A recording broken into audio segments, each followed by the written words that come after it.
Gaano kasakit para sa isang ina na hawak na niya ang kanyang mga anak pero kailangan niyang magpanggap na isang estranghero? Mga ka-summer, welcome back sa ating channel. Sa nakakapigil hiningang pagpapatuloy ng kwento ni Rebecca, muli niyang nakasama at nayakap ang kanyang mga kambal na sina Althea at Arjen. Ngunit sa ilalim ng maskara ng bagong yayang si Aurora, sa gitna ng tensyon at galit habang kaharap ang lalaking sumira sa kanyang buhay at ang babaeng umaagaw sa kanyang mga anak, kakayanin kaya na Rebecca na itagong kanyang totoong pagkatao at anong gagawin niya kapag nadiskubre niyang may lihim na pasakit na dinaranas ang kanyang anak? Alamin natin ang lahat ng yan. Rebecca POV. Hindi ko alam kung paano ko humihinga ngayon. Parang tumigil ang mundo ko sa harap ko the moment I saw them. Yung dalawang munting katawan na tumatakbo sa damuhan, hinahabol ang mga biik, tumatawa na parang walang masakit sa mundo. Hindi ko na alam kung paano huminga. My babies, my children, the two little souls I cried for every night. 4 years, I imagined this moment. Pero hindi ako handa sa totoong pakiramdam na ito na sila. Nasa harap ko, humihinga, buhay, masaya.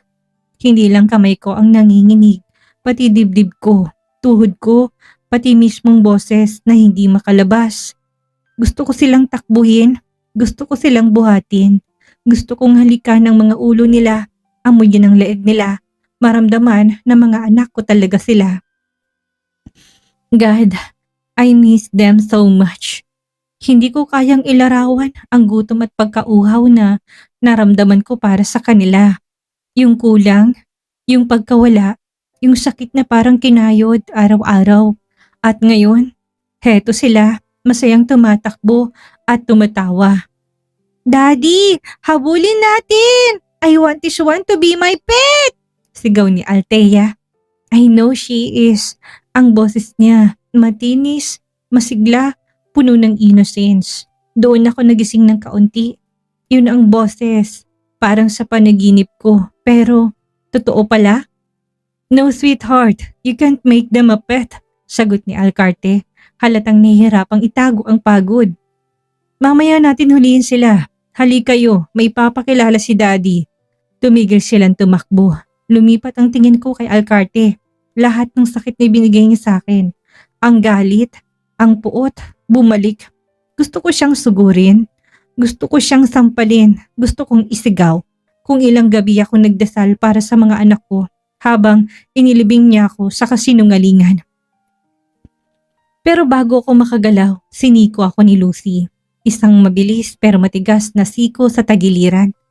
Nagpilit akong gumiti kahit ang mukha ko nanginginig sa galit at luha, pero lumambot akong bigla. Lalo na nang humarap sa akin ng batang babae.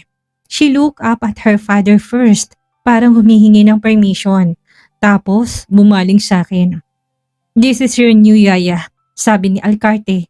Namangha ang bata sa pagkatitig sa akin. Lumiwanag ang mga mata niya. Wow! Bulong niya, halos hindi makapaniwala. Your dress is so long and pretty. Parang princess. Halos mapatid ang hininga ko. My daughter just called me pretty. My daughter, pero bago pa ako malunod sa emosyon, lumapit ang kakamba niyang lalaki. Diretso itong tumayo sa harap ko. Parang nasa interrogation. I don't need a new yaya, Daddy. Sabi niya, pero may pilyong ngiti sa labi. Yung tipong nagtatapang-tapangan, pero obvious na curious siya. Halos matawa ako at maiyak ng sabay. Same expression ni Arjen. Same eyes, same confidence. At ganun din si Althea, parang si Alicia. Gusto kong hawakan ang buhok nila. Gusto ko silang hilahin sa mga bisig ko at yakapin ng mahigpit. Pero hindi pwede. Hindi ako pwedeng mahalata ngayon. Hindi ako pwedeng magkamali. Kailangan kong magpanggap. Nagkatinginan kami ni Alcarte. Isang iglap lang pero punong-puno ng tensyon. He looked confused. Uneasy, like something about me bothered him. Good, I hope it haunts him. I hope it terrifies him. Dahil heto ako ngayon, ang babaeng nilibing niya sa nakaraan ay nagbabalik at babawiin kong mga anak ko. Tumikim si Morgan, kita sa mukha niyang pagod at ang bahagyang irita. Aryan, malamig niyang tawag sa bata. Don't make trouble. Be nice to your new yaya. Tumango naman si Aryan. Pero yung ngiti niya, Diyos ko, parang may sariling planong batang ito. Nakakasilip ng kalokohan sa dulo ng labi. Si Althea naman agad na nagtaas ng kamay na parang scout. I swear, Daddy, I will be nice. Promise, no trouble. Napangiti ako kahit na gusto kong maiyak. Ang lambing ni Althea kasing lambing ni Alicia. Ang boses niya parang maliit na kampana na tumatama ng diretso sa puso ko. Pero kay Aryan, hindi ako sigurado. May pagkapilyo siya. Kids, sabi ni Morgan. This is Aurora. Hi, halos pabulong kong sabi. Pilit pinapakalmang sarili ko. Aurora, this is Aryan. And Althea. Napalunok ako para silang dalawang parte ng kaluluwa ko na pinaghiwalay at biglang ibinalik sa harapan ko. My babies. My babies. Can I? Napatingin ako kay Alcarte, nag-aalangan. Pwede ko ba silang mahag just for a moment? Kumunot ang noo ni Alcarte. Kita ko ang gulat, ang tanong at halos hindi niya ma-process kung bakit ko hinihingi yon. I just miss my kids. Mabilis kong dugtong, ramdam kong palalamig ng kamay ko. Pwede, pakiusap ko na hindi naman dapat. Napabuntong hininga siya nang mahina bago tumango. Fine, pero saglit lang. Hindi pa man siya tapos magsalita, lumapit na si Althea sa akin. Nang hawakan ko siya, parang bumitaw lahat ng lakas ko. I wrap my arms around her, dahan-dahan, as if holding something fragile. At tinamaan ako doon. Yung amoy ng bata, yung init sa dibdib ko, yung maliit na braso na yumakapabalik sa akin. Parang gusto kong humagulhol, parang ayaw ko nang bitawan, parang may dalawang tao na gutom sa yakap na biglang sumiksik sa dibdib ko. Hi, Yaya Aurora! Bulong ni Althea, nakadikit ang pisngi niya sa liig ko. Ang soft ng dress mo, napakislot ako sa sakit na parang kutsilyo pero ngumiti ako. Thank you, sweetheart. Pinakawalan ko siya kahit naramdam kong nanginginig ang kamay ko. Kailangan kong pigilin. Kailangan kong magpakatatag. Sunod kong nilapitan si Aryan. Nakatingala siya sa akin. Parehong-parehong mata niya kay Azuriel. Yung kilay, yung pout, pati yung parang laging may binabalak. Hi, sabi ko, softly. Can I hug you too? Tumaas ang isang kilay niya. I don't need the new yaya. Sabi niya, hindi mawalang pilyong ngiti na nakasilip sa gilid ng labi. Pero hindi siya umatras nang lumapit ako. Yumuko ako para hindi ko ma-overpower ang maliit niyang katawan. Marahan kong niyakap ang balikat niya. Pero bigla siyang umalma. Hey, don't so tight! Reklamo niya. Nakakunot ang ilong. You're squishing me! Napaatras ako kagad. Nag-sorry pero napangiti pa rin. Sorry, I just got excited. Nakita ko si Althea, tumawa tinilang kamay ko. It's okay, Yaya Aurora. He's always like that. Perong totoo, ako halos mawalan ng hininga. Ako halos bumigay. Dahil sa unang pagkakataon, nahawakan ko ulit ang mga anak ko. Lucy, sabi ni Alcarte, tumingin kay Lucy na parang nagbibigay ng utos. Samahan mo muna si Aurora sa magiging kwarto niya. Dito muna tayo mananatili. Baka next week pa kami makakauwi sa bahay. Tumango si Lucy, pero ako, nanigas lang doon. Every time Alcarte turned to me, kumihigpit ang dibdib ko. Hindi ko alam kung bakit ang hirap huminga tuwing nakikita kong pagmumukha niya. Laging bumabalik lahat. Sakit, galit, puot. Hindi ko kayang matagal nakatitigan ang mukha niyang kasumpa-sumpa. God, I hate him. I really do. You, malamig niya sabi. Paliguan mo yung mga bata. Sabay-sabay tayo magla-lunch. May aasikasuhin lang ako sandali.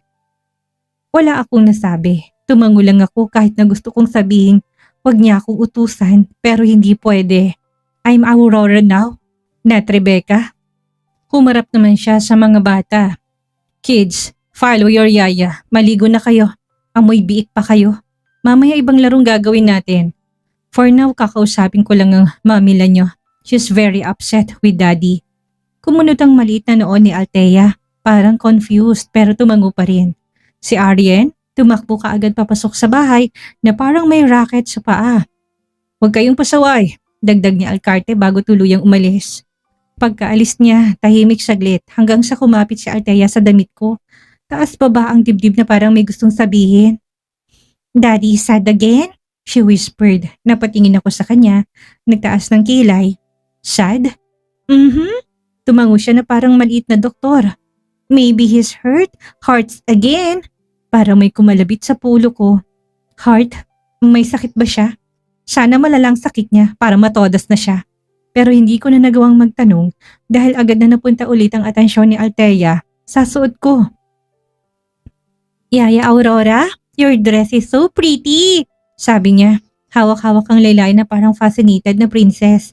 Natawa si Lucy sa likod ko. Lumapit siya at pasimpleng bumulong sa tenga ko. Yayang inaplayan mo, hindi madam? Tukso niya. Pilit pinipigil ang tawa. Bakit kasi ganyan ang suot mo?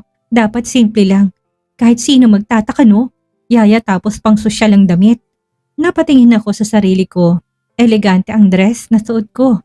Na-inspired ako sa mga suot ni Ann Curtis sa teleserye niyang It's Okay Not to Be Okay. Napailing ako. Right? Hindi nga pala ako pwedeng magmukhang Aurora na pangmayaman.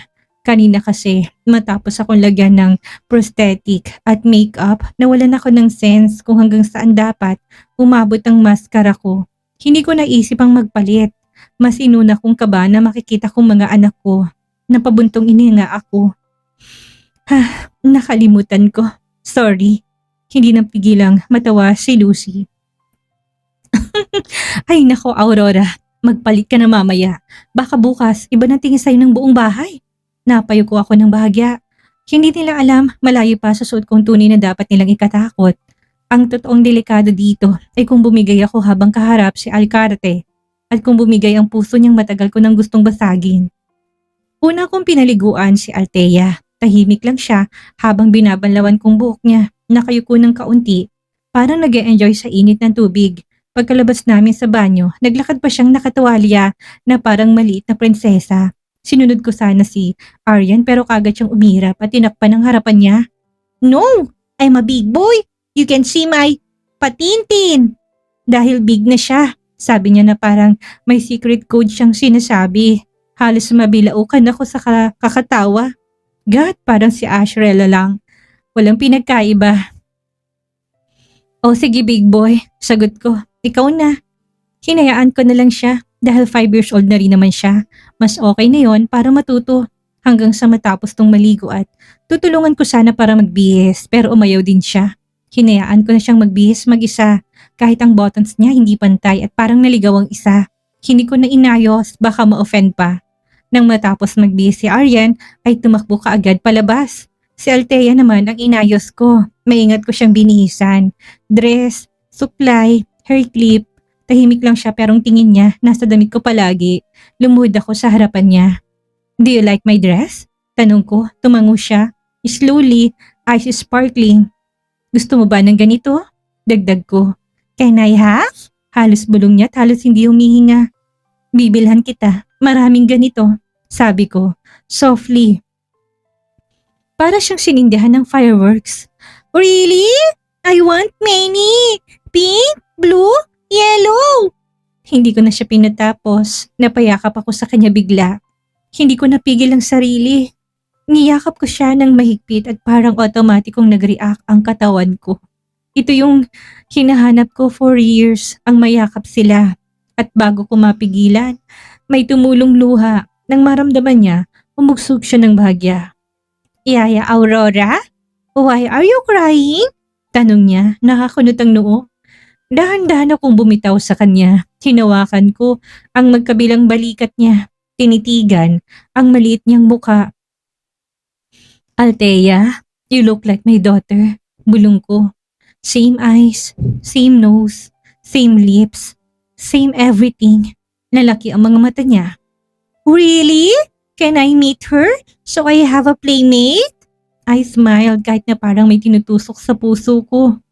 Soon, makikilala mo rin siya. Why don't you have playmates? Tanong ko habang inaayos ang ribbon niya. Nag-pout siya.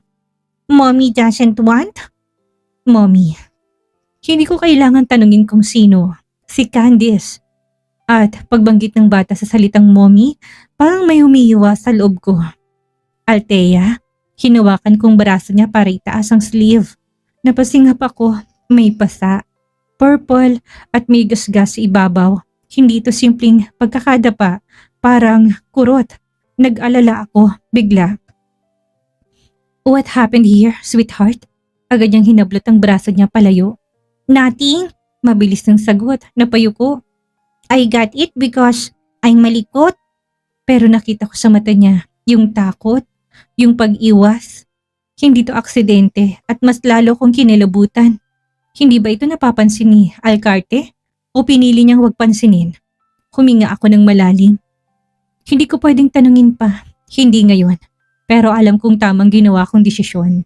Makakasama ko sila, magbabantay ako. Makikita ko kung anong ginagawa ni Candice sa mga anak ko. Hinaplos kong pisngi ng bata. May kumatok. Kasabay nun sumilip ang katulong. Pinapatawag na po kayo para kumain. Tumango ako. Hinawakan ko si Althea sa kamay. Hinayaan ko siyang lumakad sa tabi ko at habang naglalakad kami palabas ng kwarto, mas lalo kong naramdaman ng apoy sa dibdib ko. This time, hindi na ako papayag na may mangyaring masama sa mga anak ko. Paglapit namin sa mahabang mesa, agad na sumalubong sa akin ang bigat ng atmosphere sa paligid. Naroon si Zeth, stiff ang posture. Hawak ni Jake ang kamay niya at parang naka-standby para pigilan siya anumang oras. Ang matandang si Laura, composed pero mabigat ang titig. Parang kayang basahin lahat ng iniisip ko. Nakaupo na si Arjen, nakasimangot at nandun na rin si Alcarte. Tahimik pero ramdam kong tensyon sa presensya niya. Sa gilid si Lucy at parang natural na lang sa lahat ang makita siya doon. Nagtagpo ang mata namin, may unspoken comfort doon pero hindi sapat para patigasin ang tuhod ko.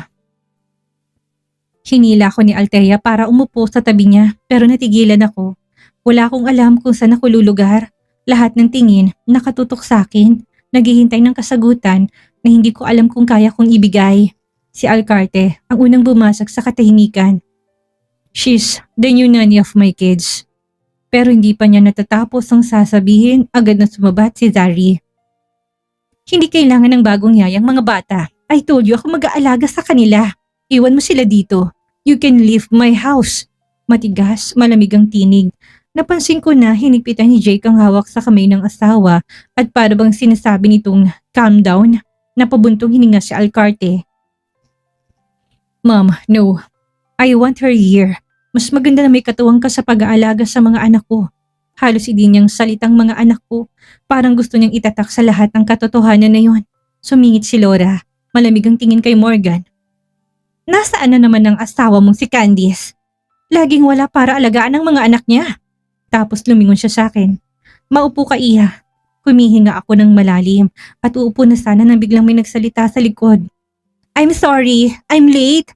Sabay-sabay kaming napalingon si Candice. Para siyang ilaw na masyadong maliwanag, nakakasilaw, nakakasama ng ulo. Bright smile, bright dress, bright aura, the kind of brightness na hindi nakakagaan ng loob kung hindi nakakagalit. Of course, she looks perfect. She always looks perfect. Sumusunod ang mga mata ko sa bawat takbang niya. Kahit na ayaw ko. Every move she makes, parang may pumipiga sa dibdib ko. Agad na bumaba si Althea sa upuan niya at sumigaw ng, Mommy! I froze. Ang buong katawan ko nanlalamig. Iba pala ang impact at sakit kapag sinisigaw ang mommy. Napayuko ako, pinigilan ng luha na gustong kumuwala. Not now, Rebecca. Please, not now. Si Aryan ang tanging hindi bumaba. Nakasimangot lang. Si Alcarte biglang tumuwid ang upo. Para bang naghahanda sa kung anuman. Niyakap ni Althea si Candice at niyakap siya nito pabalik na may ngiting parang perpektong ina. Mommy's here and I promise magiging hands-on na ako. Super busy lang si Mommy lately. I love you, baby. Ang mga salita ni Candice parang walang laman. Hindi ko ramdam ang sincerity. Parang rehearsed. Parang pinag-aralan. Hawak-hawak niya si Althea habang lumalapit kay Alcarte. Hinalikan niya ito sa pisngi na para bang walang ibang tao sa paligid. I miss you so much, sweetheart. I love you. At muntik na akong hindi makahinga. Sweetheart, endearment na lagi ko naririnig kay Alcarte noon. Hindi ko alam kung bakit parang masakit pa rin. Pero napansin kong nakabusangot si Alcarte. Pero napakabilis lang noon at parang pilit niyang tinatago at agad ding nawala. Daddy, Mommy's here! Sabat ni Althea na may halong excitement. Didn't you miss her? Every time Althea says Mommy, another knife twists inside me. Hindi ko alam kung bakit ako nasasaktan ng ganito. Hindi ko alam kung bakit parang may gumuguhong parte ko na hindi ko alam kung paano ko ipaglalaban. Nagkatinginan kami ni Lucy. Kalmado yung mata niya, parang sinasabing, breathe. Tumango ako kahit napakiramdam ko mabibiyak ako. Candice finally sat beside Alcarte, close enough para sumabog na naman ang puso ko. Ngiti niya sobrang tamis, parang advertisement na perfect family. Bakit napakasakit sa dibdib ko? Nagkatinginan silang lahat matapos umupo si Candice sa tabi ni Alcarte. Ramdam kong pagsusuri ng bawat pares ng mata sa mesa. Pero ang pinakamatulis ay kay Candice. Dumiretso sa akin na parang sibat. Nagangat siya ng kilay, mabagal at mapanlait. You can leave, sabi niya, walang pasintabi. Akong bahala sa mga anak ko. They don't need a nanny. Diretsong tinamaan ng dibdib ko pero hindi ako kumibo. Hindi dito at hindi ngayon. Napaupo ng matuwid si Alcarte. Firm ang muka. She stays. Mababa pero mariin ang boses niya. Bawat salita parang tinapik si Candice sa buka.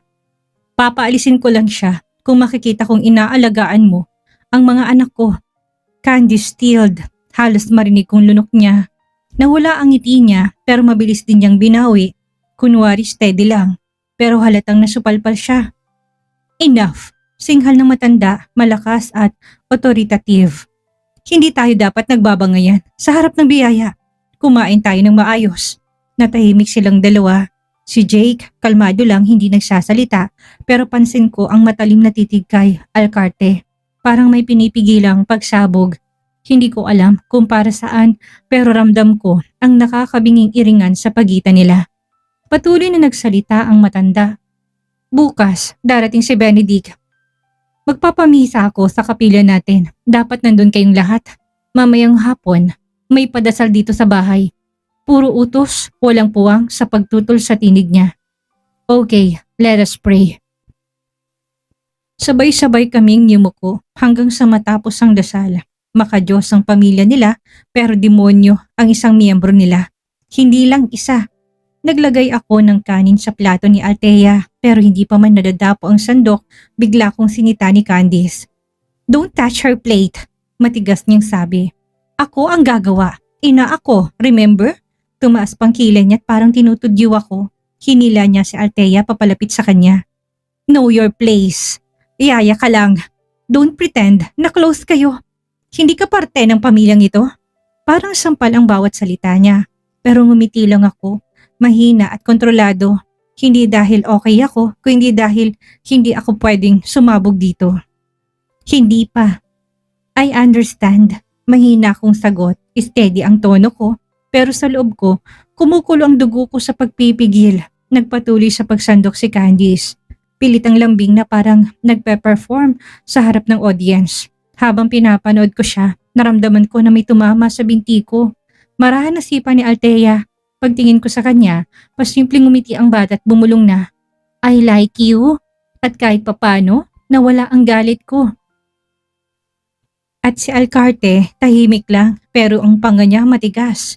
Yung galit na hindi niya pwedeng ilabas. Ramdam na ramdam, naupo lang ako ng diretso. Pilit, steady ang hininga pero sa ilalim ng mesa, mahigpit na nakakuyom ang kamao ko. Hindi para lumaban. Hindi pa. Pero para alalahanin kung bakit ako narito, para bantayan ang mga anak ko. Sobrang sakit sa puso, hindi ba mga katropa? Ang makita mong ibang tinatawag na mommy ng sarili mong anak at ang makitang may pasa ang munti nilang braso na pilit nilang itinatago. Ngunit hindi napapayag si Rebecca na masaktan pa ulit ang kanyang mga anak sa pagpasok niya sa bahay na yon. bilang si Aurora. Hanggang kailan kaya niya mapipigilan ang galit sa kanyang puso? At ano kaya ang gagawin niya kapag nalaman niyang totoong ginagawa ni Candice sa mga bata? I-comment yung inyong mga hula at saloobin sa ibaba. Kung nagustuhan ninyong episode na to, huwag kalimutang i-like, i-share at mag-subscribe para hindi niyo ma-miss ang susunod nating kabanata. Hanggang sa muli at maraming salamat sa inyong panunood.